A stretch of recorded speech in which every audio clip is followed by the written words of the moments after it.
భయము అనేది దయ్యపు ఆత్మ. అదొక దురాత్మ. చాలామంది నాకు ఉద్యోగం రాలేదు. నేను బ్రతికుండి వేస్టు. నేను మంచి ఇల్లు కట్టుకోలేదు. నా బ్రతికే వేస్టు. నాకు పిల్లలు పుట్టలేదు. నా జీవితం ఎందుకు? నేను ఒక మంచి వివాహం చేసుకోలేదు. నా జీవితం ఎందుకు? అని చెప్పేసి చాలామంది వారి జీవితాన్ని ముగించుకున్నారు. చాలామంది సూసైడ్ చేసుకున్నారు.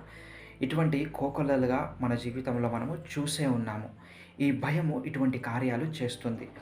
బైబిల్‌లో చూసినట్లయితే 2 తిమోతి మొదటి అధ్యాయము 7వ వచనంలో దేవుడు మనకు శక్తియు, ప్రేమయు, ఇంద్రియ నిగ్రహము గల ఆత్మను ఇచ్చెను.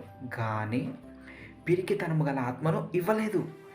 ఈ పిరికితనము గల ఆత్మను దేవుడు ఇవ్వలేదంట. అంటే అది ఎక్కడి నుంచి వచ్చింది? అది అపవాది నుండి వచ్చింది. ఇంగ్లీష్‌లో చాలా బాగా మంచిగా రాయబడి ఉంటుంది.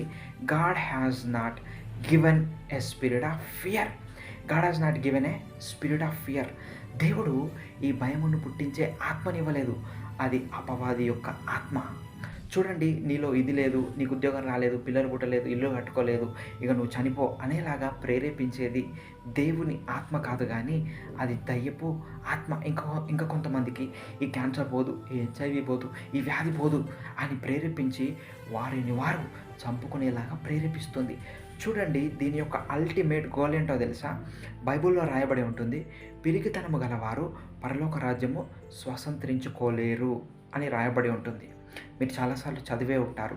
ఈ భయము అనే ఆత్మ, పిరికితనము అనే ఆత్మ పరలోక రాజ్యము వెళ్ళకుండా చేస్తుంది. ఎందుకంటే ఈ పిరికితనం గల ఆత్మ వచ్చినప్పుడు, ఈ భయం అనే ఆత్మ నీలో వచ్చినప్పుడు నీవు మొదటిగా ఏం చేస్తావయ్యా అంటే దేవుణ్ణి ఆశ్రయించుట, దేవుని మీద ఆధారపడుట మానివేస్తావు.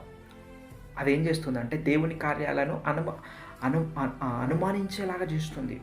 దేవుడు నాకు చేయలేడేమో, ఈ కార్యం జరగదేమో, అమ్మో నాకు పిల్లలు పుట్టరేమో, అమ్మో నాకు జాబ్ రాదేమో, అమ్మో నాకు వివాహం కాదేమో, అమ్మో నా లైఫ్లో నేను మంచి ఇల్లు కట్టుకోలేదేమో అనే ఒక కారణం నీకు చూపించి దేవుణ్ణి అనుమానించేలా చేస్తుంది.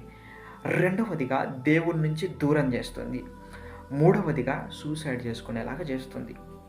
ఆ సూసైడ్ చేసుకుంటే పరలోక రాజ్యం మనం మిస్ అయిపోతాం కదా. సూసైడ్ చేసుకున్న వారు పరలోక రాజ్యం స్వతంత్రించుకోలేరు. పిరికితనం గల వారు కూడా పరలోక రాజ్యం స్వతంత్రించుకోలేడు.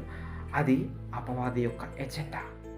కాబట్టి నీలో ఎప్పుడైనా భయం కలుగుతుందా? గుర్తుపెట్టుకో, అమ్మో ఇది అపవాది యొక్క ఆత్మ, ఇది సాతానుడి యొక్క ఆత్మ, నాలో పనిచేయకూడదు, నేను దానికి స్పందించకూడదు, అది చెప్పినట్టు నేను వినకూడదు అని మనం జాగ్రత్త పడాలా.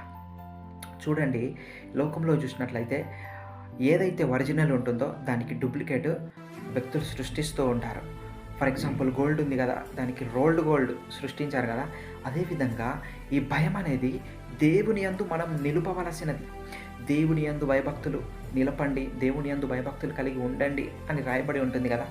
అంటే ప్రార్థన చేసుకోకపోతే భయం కలిగి అమ్మో నేను ప్రార్థన చేసుకోవాలా, ఈరోజు బైబిల్ చదవకపోతే అమ్మో నేను బైబిల్ చదువుకోవాలా, అమ్మో నేను దేవుని మందిరానికి వెళ్ళాలా, ఈ విధమైన భయము మనలో ఉండాలి.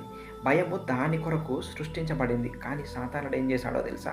అది దేవుని నుంచి మెల్లగా షిఫ్ట్ చేసి అమ్మో నాకు ఉద్యోగం రాలేదు, అమ్మో నాకు పిల్లలు పుట్టలేదు, అమ్మో నాకు పెళ్లి కాలేదు, అమ్మో నాకు ఇల్లు లేదు, ఇలా అనేక రకాల కార్యాలు, అమ్మో నాకు స్వస్థత లేదు, ఈ జబ్బు పోదు, ఈ కార్యాలన్నీ చూపించి చనిపోయేలాగా ప్రేరేపించి నరకానికి తీసుకువెళ్తాడు. పరలోక రాజ్యం మనం మిస్ అయ్యేలాగా చేస్తాడు.